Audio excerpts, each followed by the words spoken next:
ನಿಮ್ಮ ಹಳೆಯ ಒಡವೆನ ಅಧಿಕ ಬೆಲೆಗೆ ಮಾರಬೇಕೆ? ಅಟಿಕಾಗೆ ಕಾಲ್ ಮಾಡಿ 8803000300. Attica gold company. ಪ್ರಮಾಣ ವಚನ ಸ್ವೀಕಾರ ಸಮಾರಂಭಕ್ಕೆ ಕ್ಷಣಗಣನೆ ಪ್ರಾರಂಭ ಆಗಿರುವ ಹೊತ್ತಲ್ಲೇ ಅತಿ ಹೆಚ್ಚಿನ ಭದ್ರತೆಯನ್ನ ಕೂಡ ಒದಗಿಸಲಾಗಿದೆ. ಹೆಂಗಿದೆ ಭದ್ರತೆ ಅನ್ನೋದ್ರ ಬಗ್ಗೆ ಡೀಟೇಲ್ಸ್ ಅನ್ನ ನಿಮ್ಮ ಮುಂದೆ ಇಡ್ತಾ ಇದ್ದೀವಿ. ಅಣ್ಣನ ಪಟ್ಟಾಭಿಷೇಕಕ್ಕೆ ತಮ್ಮನ ಸಾರಥ್ಯ ಡಿಕೆ ಬ್ರದರ್ಸ್ ಅಂದ್ರೆ ಅದನ್ನ ಹೇಳಂಗಿಲ್ಲ ಬಿಡಿ. ಆ ಬಾಂಧವ್ಯ ಹೆಂಗಿದೆ ಅನ್ನೋದು ಗೊತ್ತು. ಡಿಕೆ ಶಿವಕುಮಾರ್ ಅವ್ರನ್ನ ಸಿಎಂ ಮಾಡೋ ತನಕ ಕೂಡ ಡಿಕೆ ಸುರೇಶ್ ಅವರು ಶ್ರಮ ಪಟ್ಟಿದ್ದು ಕೂಡ ಎಲ್ಲರಿಗೂ ಗೊತ್ತು.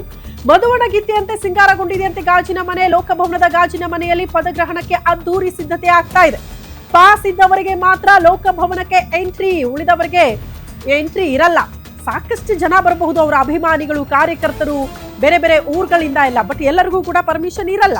ಲೋಕಭವನ ಸುತ್ತಮುತ್ತ ಅತಿ ಹೆಚ್ಚಿನ ಭದ್ರತೆಯನ್ನು ಒದಗಿಸಲಾಗಿದೆ. ಲೋಕಭವನದ ಹೊರಗಡೆ ಮತ್ತು ಇತರೆಡೆ LED ಸ್ಕ್ರೀನ್ ಅನ್ನ ಅಳವಡಿಕೆ ಮಾಡಲಾಗಿದೆ. ಆ ಮೂಲಕ ಅಭಿಮಾನಿಗಳು, ಕಾರ್ಯಕರ್ತರು ಯಾರೇ ನೋಡ್ಬೇಕಂದ್ರೂ ಕೂಡ ಅಲ್ಲಿ ನೋಡಬಹುದು ಅಂತ.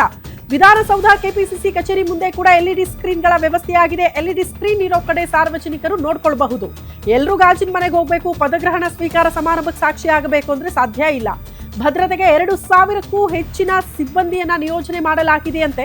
ಪೊಲೀಸ್ ಆಯುಕ್ತ ಸೀಮಂತ್ ಕುಮಾರ್ ಸಿಂಗ್ ಈ ಹೇಳಿಕೆ ಕೊಟ್ಟಿದ್ದಾರೆ. ಭದ್ರತೆ ಹೆಂಗೆ ಮಾಡಿಕೊಳ್ಳಲಾಗಿದೆ, ಜೊತೆಗೆ ಪಾಸ್ ಇದ್ದವರಿಗೆ ಮಾತ್ರ ಅವಕಾಶ, ಉಳಿದವರಿಗೆ ಎಲ್ಲಾ ಕಡೆ ವ್ಯವಸ್ಥೆ ಮಾಡಲಾಗಿದೆ ಅನ್ನುವಂತಹ ವಿಚಾರವನ್ನ ತಿಳಿಸಿದ್ದಾರೆ.